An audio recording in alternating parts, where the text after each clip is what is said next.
अस्सलाम वालेकुम दोस्तों, मैं हूं मोहसिन शहजाद और आप देख रहे हैं ocean of stats. Welcome to my channel ocean of stats. दोस्तों, आज की वीडियो बड़ी ही इंपॉर्टेंट होने वाली है क्योंकि आज की वीडियो में हम डाटा के बारे में बात करेंगे कि आर में डाटा की इनपुट कैसे की जाती है, वेरिएबल कैसे डिफ़ाइन किया जाता है और representation of non numeric numbers कैसे होती है। तो ये सारी की सारी चीज़ें आज की इस वीडियो में हम सीखेंगे, इसलिए वीडियो को एंड तक लाजमी देखिएगा, कोई पार्ट स्किप ना कीजिएगा। और वीडियो स्टार्ट करने से पहले आपको बताता चलूँ कि अगर आपने हमारे चैनल सब्सक्राइब नहीं किया तो सब्सक्राइब कर लें और बेल आइकन को लाजमी प्रेस कीजिए ताकि आपको हमारे वीडियोस नोटिफिकेशन के थ्रू मिलते रहें। तो चलते हैं अपनी वीडियो की जानिब। जी, मेरे पास आर ओपन है और मैंने ये यहाँ पर आप देख सकते हैं, ये मैंने स्क्रिप्ट भी ओपन कर लिया है और मेरी कंसोल भी रेडी है। तो सबसे पहले क्या करते हैं कि जी हम लेट्स से कि कोई वेरिएबल डिफाइन करते हैं। तो लेट्स से मैं यहाँ पर x एक वेरिएबल डिफाइन करता हूँ, कोई भी x है। तो मैं ये आपको बताना चाह रहा हूँ कि आपने डाटा को कैसे सेव करना है। तो यहाँ पे एक लेस देन का साइन लगाएंगे और एक ये माइनस डैश या माइनस जो भी आप कह लें, इसका साइन लगाएंगे और फिर उसके बाद आप लिखेंगे जी सी। जब भी आप कोई चीज़ सेव करेंगे किसी वेरिएबल में, जैसे कि मैं यहाँ पर इस सी को एक्स को के अंदर वैल्यूज़ सेव करना चाहता हूँ, तो जब भी आप कोई वैल्यूज़ एंटर करेंगे तो उसके साथ सेव के लिए आपने सी लाजमी लिखना होगा। तो सी लिखूँगा मैं और पैरेंथेसिस लगा दूंगा और इसके अंदर आप कॉमास के साथ कोई भी वैल्यू एंटर कर सकते हैं। लेट्स से कि मैं अभी यहाँ पर जस्ट 25 एंटर करता हूँ, मैं एक वैल्यू एंटर कर रहा हूँ। तो मैंने आपको पहले बताया था कि आर स्क्रिप्ट में जब आप स्क्रिप्टिंग कर रहे होते हैं तो इसको रन करने के लिए आप कंट्रोल प्लस आर प्रेस करते हैं। तो कंट्रोल प्लस आर मैंने प्रेस किया तो यहाँ पे ये देखें कि ये आपके पास ये रन हो चुकी है कमांड। तो यहाँ पर अब मैं लिखता हूँ जी x, मैं कंसोल में लिख रहा हूँ, तो ये देखें 25 उसमें सेव हो चुका है। फॉर एग्जांपल मैं कोई और भी वैल्यू एंटर करना चाहता हूँ तो मैं कोमा लगाऊंगा 26, 28, 29 एंड 30 में एंटर कर देता हूँ। मैं फिर से इसको कंट्रोल आर करूँगा तो ये देखें विदाउट एनी एरर। अगर यहाँ पर कोई एरर ना आए तो इट मीन्स कि आपकी कमांड्स अच्छे से रन हो चुकी है। तो यहाँ पे फिर मैं x लिखता हूँ तो ये देखें कि ये जितनी भी वैल्यूज़ थी ये मेरे पास यहाँ पर x में सेव हो चुकी हैं। ठीक है जी। तो दोस्तों, अब नेक्स्ट हम देखते हैं कि कितने एट्रीब्यूट्स होते हैं किसी भी डाटा के, या यहाँ पर आर में बेसिकली दो एट्रीब्यूट्स हमें गिवन होते हैं जी, एक mod and the second one is length. जो मॉड है हमारे पास, मॉड आपको ये बताता है कि डाटा कौन सी टाइप का है, ठीक है। और लेंथ क्या है आपके पास कि इसकी क्या लेंथ आ रही है, कि ये डाटा है फॉर एग्जांपल यहाँ पर ये कितनी वैल्यूज़ हैं आपके पास 1 2 3 4 5। ये तो देखें आप गिन सकते हैं, इसको आप खुद से गिन सकते हैं, आपको समझ आ रही है कि इसकी लेंथ 5 है, यानी आपने x के अंदर जस्ट 5 वैल्यूज़ पुट की हैं। लेकिन जहाँ पर डाटा आपके पास ह्यूज आ जाता है, यहाँ पर आप किसी जगह से इंपोर्ट करते हैं, आपको पता नहीं होता कितनी वैल्यूज़ आप एंटर कर चुके हैं, कितनी वैल्यूज़ और रहती हैं, तो लेंथ का फंक्शन वहाँ पर यूज़ करके आप देख सकते हैं कि आपने वेरिएबल के अंदर उसकी क्या लेंथ है, n कितना है, उसका साइज़ कितना है, ठीक है। और मॉड क्या बताता है कि मॉड ये बताता है कि आपका डाटा टाइप कौन सा है।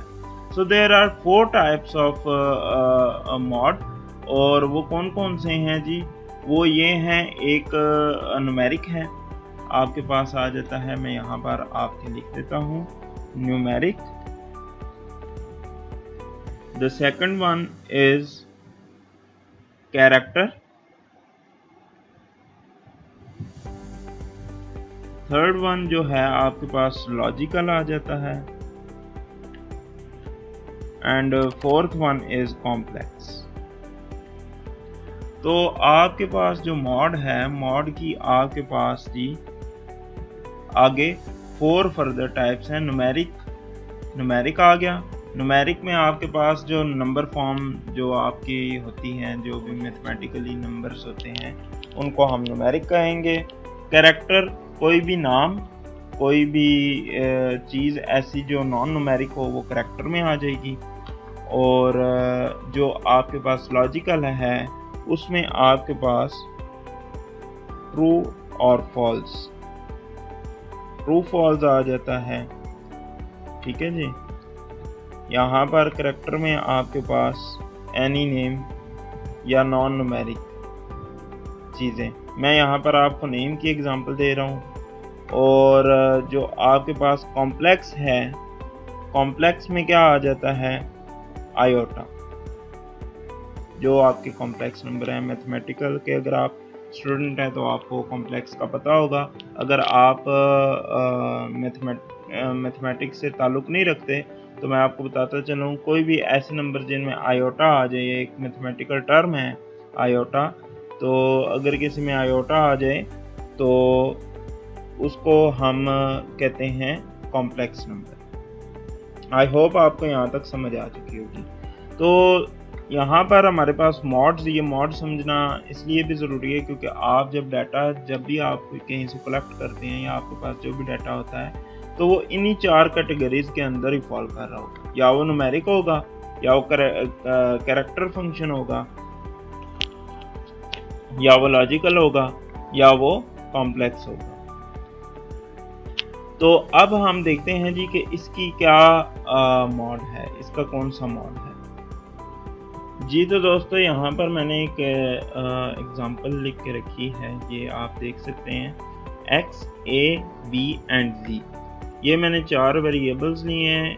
x के अंदर मैंने 2 एंटर किया है, a के अंदर मैंने नाम लिख दिया है अपना मोहसिन। जब भी आप कोई नाम लिखते हैं, कोई कैरेक्टर फंक्शन लिखते हैं, तो उसको आप याद रखें कि हमेशा इन्वर्टेड कॉमास के अंदर आपने लिखना है। ठीक है, अगर इन्वर्टेड कॉमास के अंदर नहीं लिखेंगे तो आर को नहीं पता चलेगा कि आपने कैरेक्टर फंक्शन ऐड किया है या कोई दूसरा कोई फंक्शन ऐड किया है। तो बी में मैंने ट्रू लिख दिया है, एक लॉजिकल सेंटेंस है। और जी में मैंने 1 आई लिख दिया है, आई फॉर आयोटा। और आर में अगर आप इस तरह से आई लिखते हैं तो वो खुद ही इसको गैस कर लेगा कि जी ये कॉम्प्लेक्स फंक्शन आया होगा। तो देखते हैं जी, मैं इसको एंटर करता हूँ, लिखता हूँ मॉड। अगर आपने किसी भी वेरिएबल का मॉड चेक करना है कि उसमें वो कौन सा उसका मॉड है, तो आप लिखेंगे मॉड एंड x। ये स्टैट्स वाला मॉड नहीं है, ये मॉड दूसरा है जो मैंने अभी आपको बताया है कि ये आपके डाटा की टाइप बताएगा कि डाटा टाइप कौन सी है। तो ये देखें, यहाँ पे मैंने मॉड x लिखा है, तो ये देख लें जी, मॉड x वो कह रहा है जी ये न्यूमेरिक है, यानी ये जो कैपिटल X मैंने यहाँ पर जिसके अंदर मैंने 2 एंटर किया था, वो ये कह रहा है कि इसका मॉड जो है ये न्यूमेरिक है, यानी ये x जो है ये न्यूमेरिकल वेरिएबल है। ठीक है जी। अब नेक्स्ट मैं करता हूँ जी a, तो a को फिर मैं कंट्रोल R करता हूँ, सॉरी ये मैंने इसको रन नहीं किया था, सॉरी ये मैं इसको रन कर देता हूँ। तो अब मैं इसको एंटर करता हूँ ये, तो देखें ये a क्या आ गया, कैरेक्टर आ गया। पहले मैंने यहाँ पर इनको रन नहीं किया था तो उसने एरर मुझे दिया, error in mod a object a not found. कहता है कि a मुझे मालूम नहीं हुआ कि किधर पड़ा हुआ है आपका a, तो a का कोई वेरिएबल उससे फाइंड नहीं हो सका r को, क्योंकि यहाँ पर मैंने उसको अभी रन ही नहीं किया था। तो देखें यहाँ पे मैंने जैसे ही इसको रन किया तो यहाँ पर इसने मुझे उसका विदाउट एरर आंसर दे दिया। अब सिमिलरली हम b को देखते हैं जी, b का क्या है कैरेक्टर, सॉरी मॉड क्या है। तो b वो कह रहा है जी लॉजिकल है। ठीक है, तो ट्रू फॉल्स की जितनी भी स्टेटमेंट्स होती हैं वो लॉजिकल स्टेटमेंट्स होती हैं। अब यहाँ पर मैं z एंटर करता हूँ तो z का वो बता रहा है जी ये कॉम्प्लेक्स। आई होप आपको यहाँ तक क्लियर हो चुका होगा कि मॉड क्या है और मॉड की क्या टाइप्स हैं और ये पढ़ना क्यों जरूरी है। अब नेक्स्ट आ जाती है जी हमारे पास लेंथ। अब हम थोड़ा लेंथ को देख लेते हैं कि लेंथ क्या चीज़ है। तो लेंथ आपकी नंबर ऑफ वैल्यूज बताएगा, साइज ऑफ वेरिएबल बताएगा कि आपके वेरिएबल में कितनी वैल्यूज एंटर हुई हैं, कितनी वैल्यूज का ये वेरिएबल है। तो मैं लिखता हूँ जी लेंथ पैरेंथेसिस में ब्रैकेट्स लगा दें और यहाँ पर मैं ये x ये न्यूमेरिकल वैल्यू मैं इसको पहले ले लूँ। तो ये कंट्रोल R किया मैंने, तो ये देख सकते हैं कि 5 वैल्यू है। ठीक है जी। तो लेंथ आपको क्या बताता है कि आपके इस वेरिएबल में कितनी नंबर ऑफ वैल्यूज हैं। ठीक है, आई होप आपको यहाँ तक क्लियर हो चुका होगा। दोस्तों मॉड करने के बाद अब हम एक और चीज़ देखते हैं जी, representation of non finite numeric values. Non numeric values जैसे कि इन्फिनिटी हो गया या कोई मिसिंग नंबर हो गया या कोई आप कह लें नॉट अ नंबर, जो कोई नंबर नहीं होता। ठीक है, तो उसको कैसे R रिप्रेजेंट करता है। तो R वो भी आपको बताता है कि अगर कोई आपके डाटा में इन्फिनिटी आ जाती है, इनफाइनाइट नंबर आ जाता है या कोई मिसिंग डाटा आता है या कोई भी ऐसी चीज़ आती है तो उसको कैसे रिप्रेजेंट करता है। तो मिसिंग डाटा को जो है R शो करता है NA से। NA means not a number, not a number। ठीक है जी। सेकेंडली इन्फिनिटी को कैसे करता है।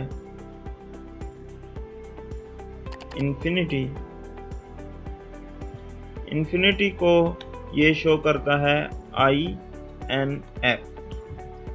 अगर पॉजिटिव इन्फिनिटी है तो प्लस आ जाता है और अगर नेगेटिव इन्फिनिटी है तो -INF।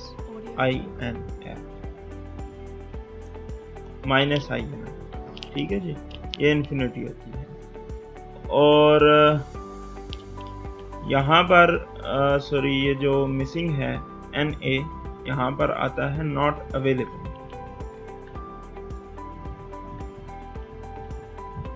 नॉट अवेलेबल यानी ये मिसिंग डाटा है। मिसिंग डाटा के लिए NA आता है जिसका मतलब होता है नॉट अवेलेबल, और नॉट अ नंबर के लिए क्या होता है NaN। इसका मतलब होता है नॉट अ नंबर, कि ये नंबर नहीं है।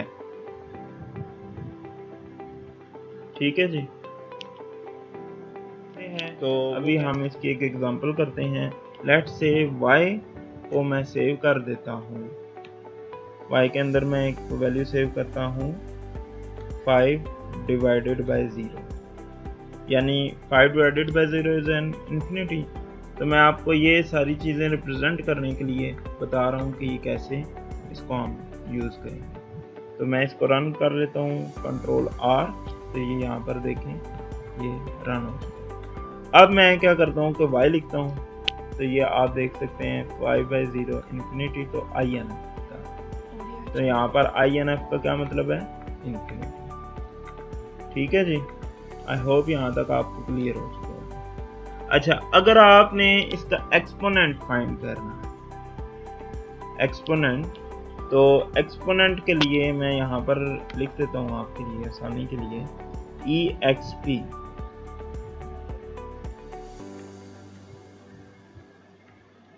एक्सपोनेंट या आप कह लें एक्सपोनेंशियल, जो भी आप फाइंड करना चाहते हैं किसी भी चीज़ का। ठीक है जी, एक्सपोनेंशियल नोटेशन आप कह लें।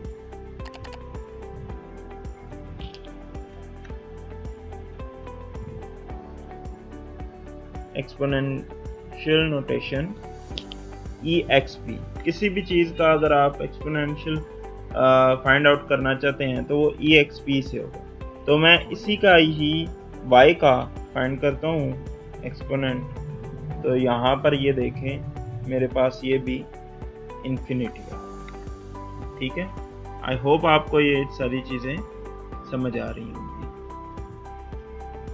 अब फॉर एग्जांपल मैं इसको फाइंड करता हूँ एक्सपोनेंशियल ऑफ -5 फाइंड करता हूँ। तो ये देख सकते हैं कि ये बिल्कुल लॉजिकली उसने करेक्ट दिया है, 0 दिया। ठीक है जी, एक्सपोनेंशियल ऑफ -y। अब फॉर एग्जांपल मैं y करता हूँ, y में से y को ही माइनस करता हूँ। ठीक है, ये देखें अगर ये यहाँ पर इन्फिनिटी है, ये जो नंबर है हमारे पास ये इन्फिनिटी है, आपने इसको मद्देनजर रखना है। ये इन्फिनिटी है, इन्फिनिटी में से यहाँ पर मैं माइनस इन्फिनिटी कर रहा हूँ, infinity minus infinity minus infinity. तो इसका आंसर देखते हैं हमारे पास क्या। ये यहाँ पर आप अगर इसको टैग लगा दें ना तो ये फिर भी चलता है। ये देखिए NaN नॉट ऑन नंबर। ये टैग इसलिए होते हैं कि आपको बता देता है कि जी आपने इस कमांड के अंदर क्या किया है, इस प्रोग्रामिंग में ये क्या चीज़ शो कर रही है। तो ये एक टैग है। इस टैग का अगर आप यहाँ पर हैश का साइन लगाएंगे तो ये कमांड सिर्फ ये ही लेगा, लेकिन अगर आप हैश का साइन हटा देंगे तो फिर एरर देगा। ये देखें, ये मैंने ऐसे ही फाइंड किया तो यहाँ पे इसने एरर दे दिया, लेकिन जैसे ही मैं यहाँ पर हैश लगाऊंगा तो ये एरर नहीं देगा। तो ये देख सकते हैं जो मैं आपको समझाना चाह रहा था कि y माइनस वाई यानी infinity minus infinity equals to undefined not a number. ठीक है जी, तो आई होप यहाँ तक आपको सारी चीज़ें समझ आ चुकी होंगी। आज की वीडियो में देखा कि हमने डाटा एंट्रिंग सीखी इसकी कि कैसे डाटा एंटर किया जा सकता है, मतलब किसी भी वेरिएबल में कैसे सेव किया जा सकता है। डिफाइनिंग अ वेरिएबल देखा, उनके मॉड्स देखे हैं आज हमने, और इसके बाद लेंथ फाइंड करने का तरीका देखा कि वेरिएबल की लेंथ कैसे फाइंड की जाती है। फिर कुछ स्पेशल नोटेशंस हैं हमारे पास जिनका आपको पढ़ना बहुत ज़्यादा ज़रूरी है। ये आज हमने देखा इसमें। नेक्स्ट वीडियोस में इंशाल्लाह मज़ीद इससे आगे की टर्मिनोलॉजीज़ आपको सिखाऊंगा और डाटा इंपोर्ट करना भी सिखाएंगे अगली वीडियोस में। और इसके साथ साथ एनालिसिस की तरफ हम चूँकि साथ साथ बढ़ रहे हैं, और एनालिसिस से पहले ये चीज़ें, ये सारी टर्मिनोलॉजीज़ आपको समझना बहुत ज़रूरी हैं, तभी आप ये चीज़ें और एनालिसिस अच्छे से परफॉर्म कर सकते हैं और आप अच्छे प्रोग्रामर बन सकते हैं। तो आई होप आपको ये वीडियो अच्छी लगी होगी और आपने इस वीडियो से काफ़ी कुछ सीखा होगा। तो अगर आपको ये वीडियो अच्छी लगी है तो लाइक कर दें और मेरे चैनल को सब्सक्राइब करें ताकि मैं आपके लिए अच्छी से अच्छी वीडियोस लेकर आता रहूं। और अगर आपने मुझसे डायरेक्ट रब्ता करना है तो आप मुझसे मेरे पेज पर आके मुझसे डायरेक्ट रब्ता भी कर सकते हैं। मेरे फेसबुक का पेज का लिंक मैंने डिस्क्रिप्शन में भी दिया है और आपकी स्क्रीन पे भी चल रहा है। तो मिलते हैं नेक्स्ट वीडियो में। अल्लाह हाफिज़।